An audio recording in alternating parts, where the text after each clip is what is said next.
आज की कहानी महाराष्ट्र की जमीन से है।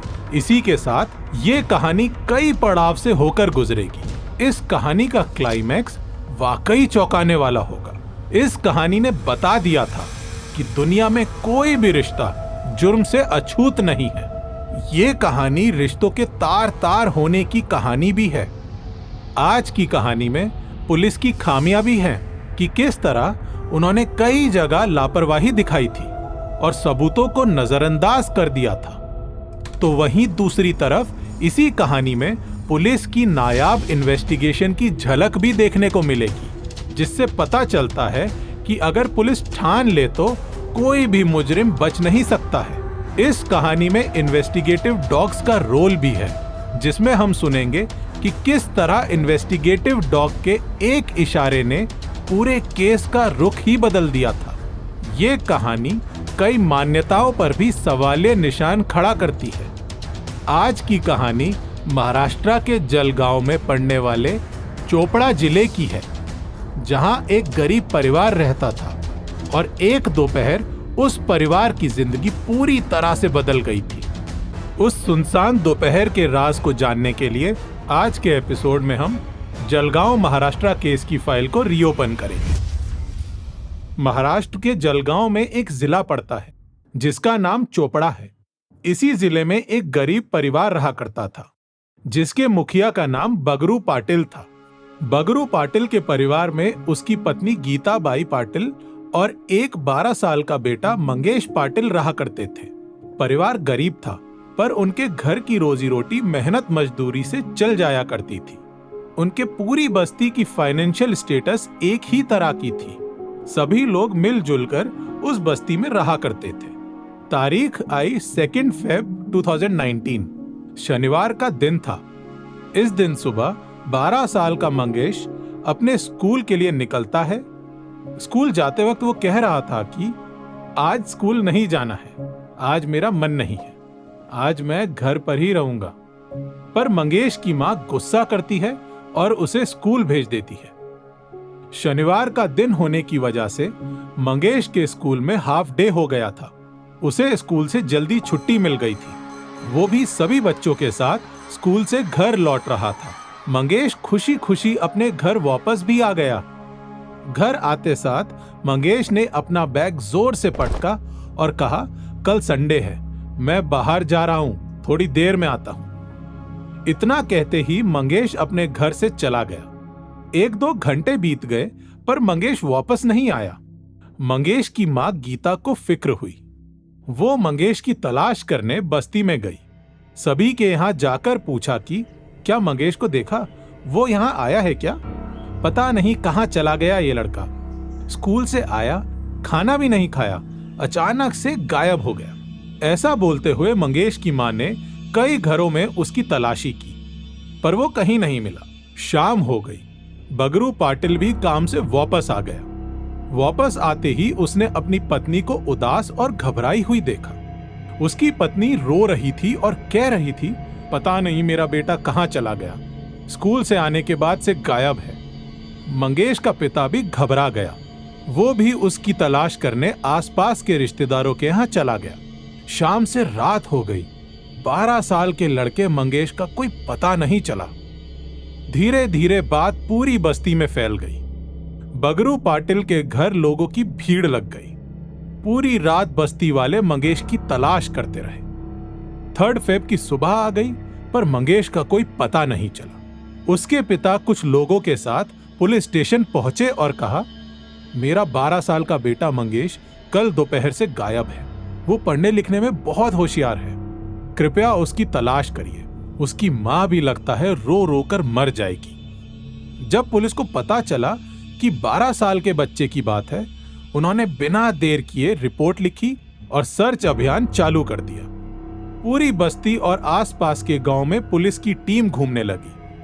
पुलिस ने लाउड स्पीकर में ऐलान भी करवा दिया कि एक 12 साल का लड़का मंगेश गायब है। आसपास के इलाके में भी ये बात फैल चुकी थी। पुलिस के सीनियर अधिकारियों ने एक स्पेशल टीम बनाई और उनसे कहा, जल्द से जल्द मंगेश का पता लगाइए। ये किडनैपिंग का मामला नहीं है, क्योंकि परिवार बहुत गरीब है। इनके पास फिरौती देने का पैसा नहीं है। जरूर मंगेश किसी साजिश का शिकार हुआ है। पुलिस की स्पेशल टीम ने सभी लोगों से पूछताछ शुरू की। बस्ती के कई लोगों से पूछताछ की गई, पर स्पेशल टीम को कोई कामयाबी नहीं मिल रही थी। पुलिस की स्पेशल टीम के सामने सबसे बड़ी चुनौती ये थी कि उस इलाके में कोई सीसीटीवी कैमरा नहीं था। इलाका थोड़ा पिछड़ा हुआ था। पुलिस की इन्वेस्टिगेशन के पूरे 6 दिन बीत चुके थे, पर पुलिस के हाथ पूरी तरह से खाली थे। तारीख आई 8 फरवरी 2019। मंगेश के घर से कुछ दूर जंगल से आवाज आ रही थी। लोग इकट्ठा हो रहे थे। इस बात की खबर पुलिस को दी गई। पुलिस की टीम वहां पहुंची। उस जंगल में एक लड़के का कटा हुआ पांव पड़ा था। पुलिस ने फोरेंसिक को बुलाया और कटे हुए पांव को जब्त करके हॉस्पिटल भेज दिया। पुलिस के साथ कुछ इन्वेस्टिगेटिव डॉग्स भी आए थे। खोजी डॉग्स ने पांव को सूंघा और इधर उधर गए। पुलिस ने उनका पीछा भी किया, पर कोई कामयाबी नहीं मिली। पुलिस को शक था कि ये पांव मंगेश का भी हो सकता है। इस बात की खबर मंगेश के परिवार वालों को दी गई। सभी का रो रो कर बुरा हाल हो चुका था। मंगेश की मां तो बार बार बेहोश हो रही थी और एक ही बात बोल रही थी, मेरे बेटे मंगेश के साथ क्या हुआ, कहां चला गया वो।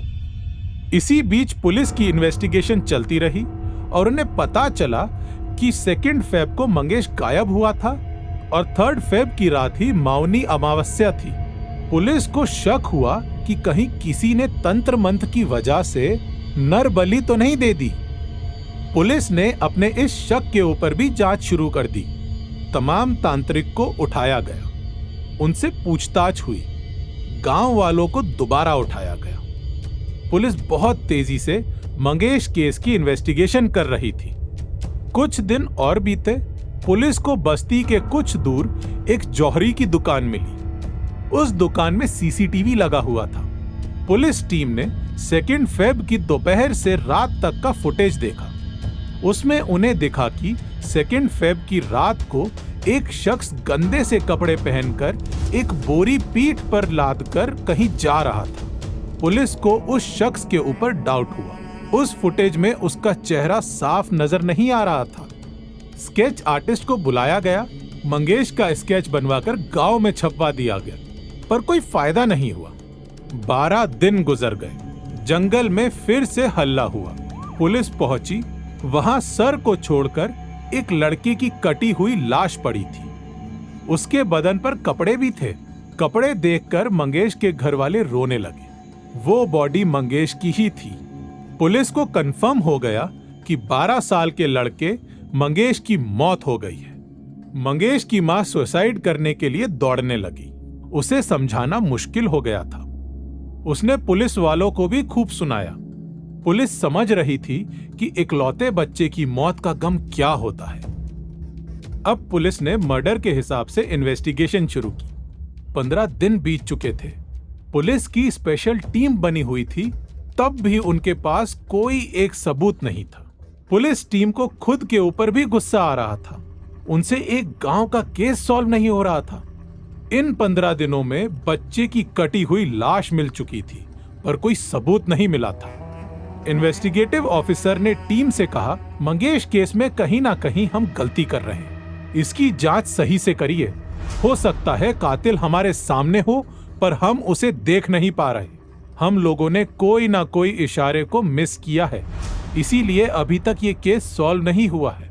ठंडे दिमाग से सोचिए, हम लोगों को इन 15 दिनों में क्या हासिल हुआ है। कुछ देर बाद एक महिला पुलिस ऑफिसर ने कहा, सर, हम लोग एक चीज मिस कर रहे हैं। मंगेश के गायब होने के 6 दिन बाद जब कटा हुआ पांव मिला था, तब खोजी कुत्ते ने कुछ इशारा किया था। हम लोगों ने उस इशारे को इग्नोर कर दिया। जहां जहां खोजी कुत्ते गए थे, उस जगह की तगड़ी इन्वेस्टिगेशन नहीं हुई। खोजी कुत्ते बार बार मंगेश के घर की तरफ जाकर रुक जाते थे। मुझे लगता है असली राज मंगेश के घर के आसपास ही है। खोजी कुत्तों का तो यही इशारा था। पुलिस ने अब सोचना शुरू किया कि आखिर खोजी कुत्ते मंगेश के घर के आसपास जाकर क्यों रुक जाते हैं। वो कुत्ते क्या इशारा कर रहे थे? ये केस यू टर्न ले चुका था। पुलिस ने अपने एंगल में बदलाव किया और तंत्र मंत्र से बाहर आ गई। पुलिस ने मंगेश की फैमिली की कुंडली निकाली तो पड़ोसियों ने कुछ खास तो नहीं बताया, पर इतना जरूर बताया कि जब मंगेश के पिता काम पर जाते हैं तो एक 25 साल का लड़का समाधान पाटिल उनके घर में आता है और पूरी दोपहर रहता है। जब पुलिस ने समाधान पाटिल की कुंडली निकाली तो पता चला कि वो तो गीता का भांजा है, यानी गीता उसकी मामी थी। वो मंगेश के बुआ का लड़का है। पुलिस को समाधान पाटिल के ऊपर कुछ शक हो रहा था।